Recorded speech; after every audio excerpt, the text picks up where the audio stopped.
Perfect. Okay. So this tech tidbit today is all about using Magic School AI and using that to kind of become your own Hogwarts teacher and harness the power of what AI has, the magic behind the scenes that it does to help making your life as an educator much easier and make things more efficient for you to do. Ultimately, if that's possible, to save you time that you can then turn around and use in other ways. Maybe working more closely with students, maybe engaging with some of them more one-to-one, because now you're freed up of some of those tasks that as a teacher you would otherwise get bogged down with and don't always have time for. I do have a bit.ly link here on the first few slides that, if you want to access these slides later on, you're definitely welcome to. So I'm not going to actually ask you to write anything down, but just mentally just take a moment here. Just, what are some of those tasks, that outside of face-to-face instruction that you do on a daily basis, that maybe causes you some frustration, or you feel like they're mundane, or you feel like there's got to be a better way to do this. And now think of some of those things. And what if you could wave your magic wand here and you could have that, AI do that for you? And that's kind of the idea here that Magic School approaches their platform with, to bring to teachers, is to try to make that a little bit less stressful. Because what studies have shown us is that teacher burnout is at an all-time high. 44% of teachers on a weekly basis are saying that they feel burned out at work, which greatly outpaces most other industries in the country. And so those things that you thought of, are those the things that are causing you stress? Are those the things that you wish you could give up and have someone else do some of that work for you? And so that's really then where Magic School comes in. Now, there's several other AIs that are out there that are starting to be able to have some of these same abilities to do some of these different tasks. Some of them are very specialized in one focused area. Others are kind of more a smorgasbord of all different types of AI tools that you could use.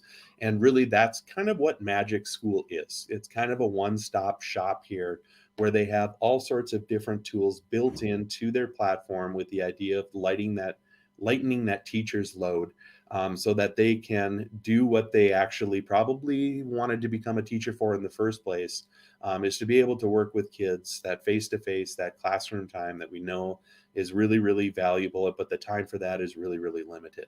So what we're going to do is take a look at what AI in the classroom can do, how to get started with Magic School, what are some of the tools available to teachers in Magic School, and what are some of the best practices for using AI in the classroom, so that hopefully by the time that we're done here today, you'll feel a little bit more comfortable, a little more confident moving into this, what life will be like as a teacher kind of going forward, and harnessing some of that wizardry that will make you a more magical teacher. So let's just, put definitions out here on the table. What do we mean by AI? It's that artificial intelligence, which tries to simulate human intelligence in computers and machines. And these machines are trained and programmed to think and learn like humans do. It's not my goal here today to talk about how AI works, but that's another topic of conversation that I really like to get into. But really think of it is that when we bring it into education, what we want it to be able to do is to do some of those tasks that require human intelligence, but can do them in an efficient and accurate way, which then ultimately saves us time. So if you think back to some of those tasks in the first slide or two that I asked you to think about, are there some of those things that you would want AI to do for you, to wave your magic wand and have those different things taken care of? Some lesson planning tasks, maybe some modification and accommodation stuff for students with IEPs. Maybe it's helping you organize your schedule during the day so that you can maximize some of that time.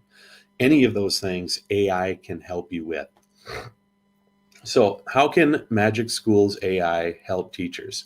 Well, one of the things that it can do is it can help you create and kind of be your co-pilot here in lesson planning, help you create rubrics and assessments that match your standards or objectives that you're trying to teach. It can offer you the ability to be able to personalize and individualize instruction for students by differentiating texts and materials to help meet those needs.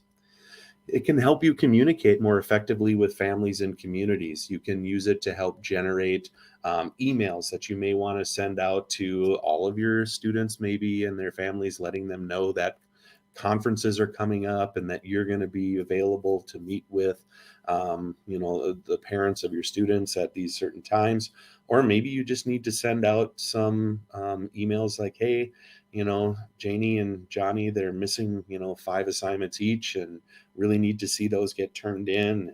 And here are some ideas that maybe we can work together to make that happen. And Magic School and AI can help do those things for you. Jeremy, does it have different languages that it offers for that? Yes, it does. Okay. And actually, I'll show you one of those tools here as well, and how to do that. And give you an example here, because I actually was kind of curious about that too, and found that it was actually pretty easy to do. Additionally, it can also generate original content, help you take some of that boring, mundane text that you might have and find a way to kind of ramp it up and make it more engaging. So these are all great things, but we know, of course, that you have to get involved in it first here. And so the way to do that is to sign up for Magic School. You can create a free account. The link to do so is here on this particular slide, which you have access to. If you want to snap the QR code, you could do that too, or you could just Google Magic School AI and you'll be able to find where to sign up. Right now, it's free for teachers to use. It's free for the foreseeable future, as far as I can tell, and is just a great place to go to find, again, all of those different types of tools that it has available to you, kind of those different spells you could cast. In addition to having these different tools, they have their own chat bot, which, we think of it as being similar to ChatGPT, but you're able to ask it questions just like you would and give it prompts just like you would to ChatGPT, except it's going to be the lane that it travels down is going to be more narrowed towards educational type topics. Maybe you're not going to ask it for the best recipes to make chicken wild rice soup, but you're going to definitely be able to say, hey, I've got a student who's giving me these different problems. Of course, you're not going to give any sort of personal identifiable information about any student that you may have questions about, but you would just say, I've got a 10th grader who is doing, whatever. Give me some suggestions to redirect them, to get that advice. I'm a little partial to this name, Raina, because my daughter's name is Raina. They spell it different, but sounds the same. So additionally here, they also have these different tools that are available to you. I'm going to switch over to the Magic Schools page right here and show you live what some of these tools are. And they're filtered based upon what you want to be able to do with them. So right now it's on the all category, and you can see if I just even scroll through here, each of these different boxes that you see on there is a different tool that will help you with a particular task, right? If you want ones that have to do with lesson planning, unit planning, maybe generating some ideas for science labs, or helping to create a syllabus, you'll see that it gives you some of these different ones that pertain just to that different part right there. There's content specific ones, like for rubrics or text leveling, spiraling math review generators, vocab test generators. There's ones that will help you generate questions, whether they're for YouTube videos or maybe some SAT prep type questions. Those you can find here. Intellectual prep ones, maybe you're going to be teaching a unit that or a lesson that you're not real confident in the content behind it. You can come here and get some great ideas for some starters. Maybe you can get some things to help provide clearer directions, maybe a way to make it more relevant to kids.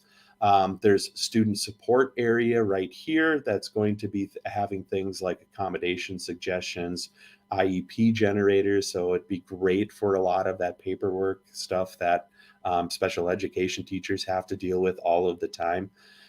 There is communication tools. And there's an email family tool, one here that I thought was really, really good and really, really powerful, because not only when you dive into it can you send that email out that you type in English, it also asks you, do you want to have a translation of this in, whatever other language, Spanish or, I forget all of the ones that are built right into it, but they've got several different languages built into it, and they're probably working on adding even more. So that's really cool. And there's some community tools here as well. And so you can see thank you notes. They've got some stuff for coaches, some stuff for admin. If they're going to be doing a walkthrough and they want some sort of a checklist of things that they want to be observing in teachers' classrooms as they're doing that walkthrough. So lots of cool things here that are part of that. All right. Now, in addition to that, there are so many of those different tools that all in these different places here. How can you find the ones that you think are most relevant? And so if you've noticed on these different boxes, there's little stars there. And if you click on the little star, it makes it one of your favorites, so that even when you're in this all filter part here, those ones come to the top of your list. So you'll be able to access those even more quickly. They're your most common spells that you're going to use, right? Okay. Now, using these different tools. So it's showing you here that they're easy to use. It really, they almost, once you get into it, you're going to figure it out. So I'm not going to spend a whole lot of time going into a ton of these different ones, but show you some of the ones that are available. When you get into them here, I'm going to show you back on mine here again. They do have a copy and paste feature. So if I ask it to write a lesson plan for me, for example, it's going to put it in this part of the screen on the side that I'll be able to see what that lesson plan is. I've found that this button up here, I don't know, maybe they've had an update, isn't in this same location anymore. So when I show you, for example, on mine, it also remembers, by the way, your previous searches that you did or previous interactions that you did in your output history. So when I open the output history here, you can see that I can search for things if I have a lot of things in here. You could search by date, you could search by tool that you used, or you can search by some sort of name that it's recognized with, right? And so that you could see here, even if there are ones that you thought were important, you can bookmark them and they're easier to find later. And I can even go into opening up one of these. I'm just going to choose to open up this science lab one.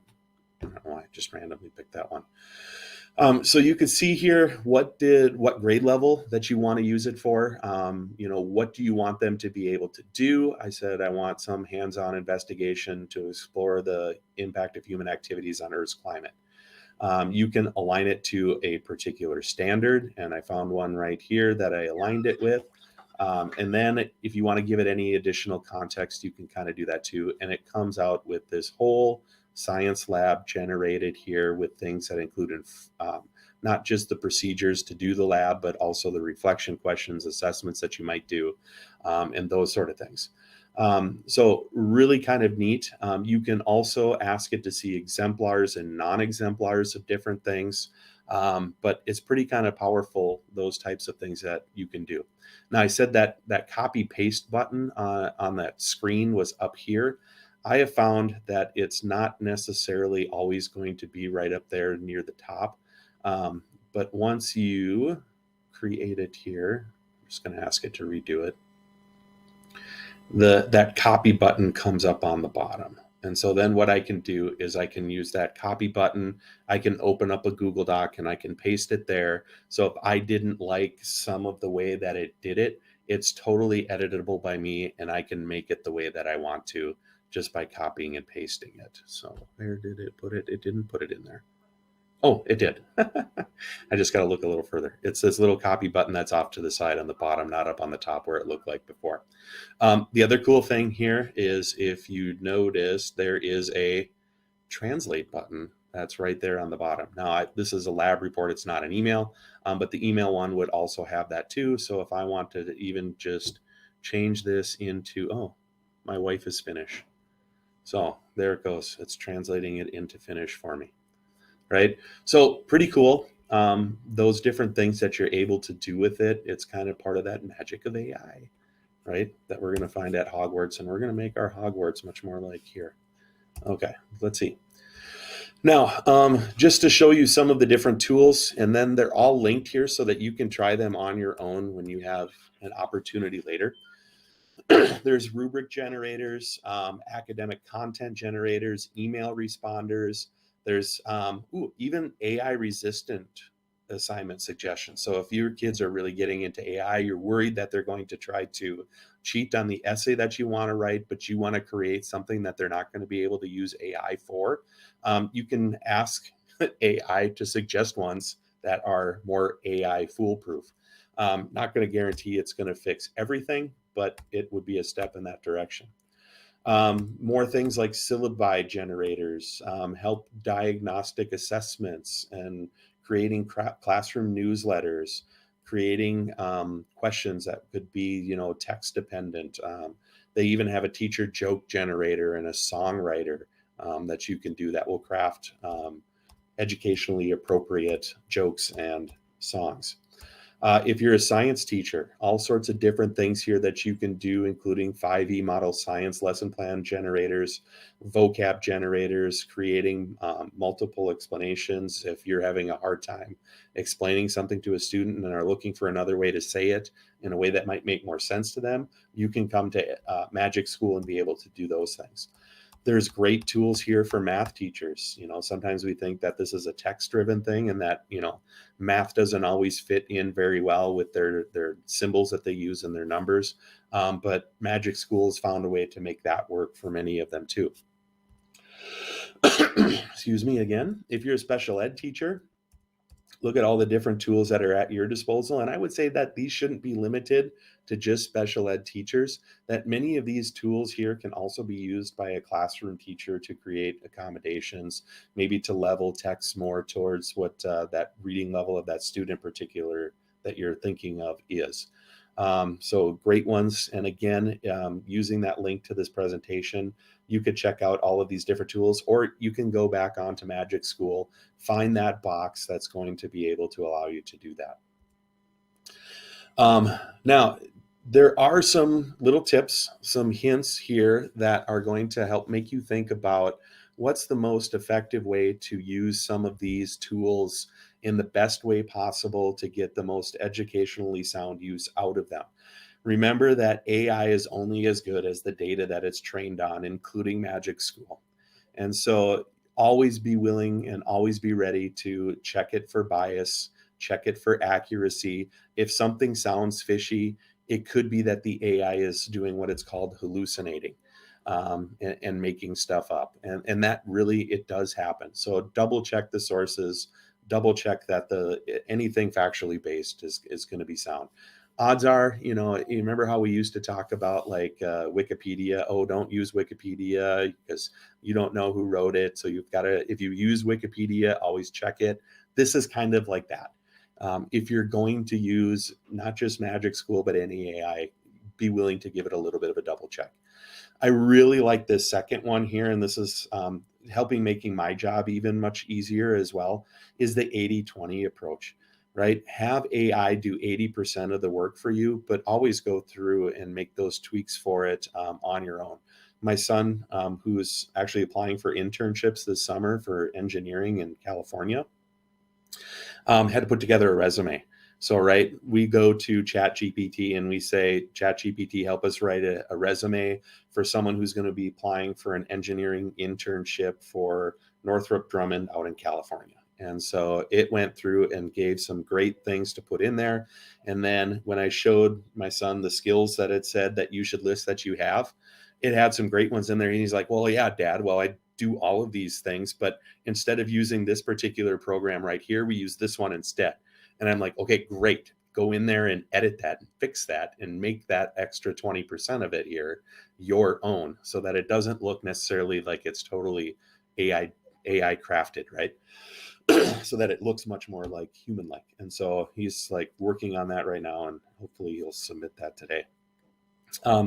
Remember, you are the human behind all of this. You know, your judgment is the one that's going to matter most. You're the professionals here, right?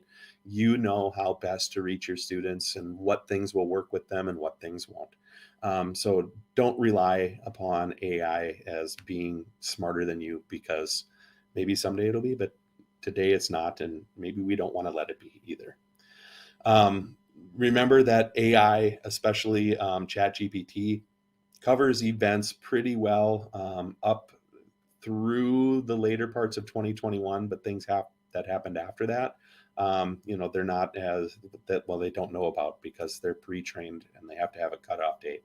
And that's what that is. But that could be one of these things that as it improves, it's going to get a little bit better. So we'll have to see. And I did mention it once here, this last one.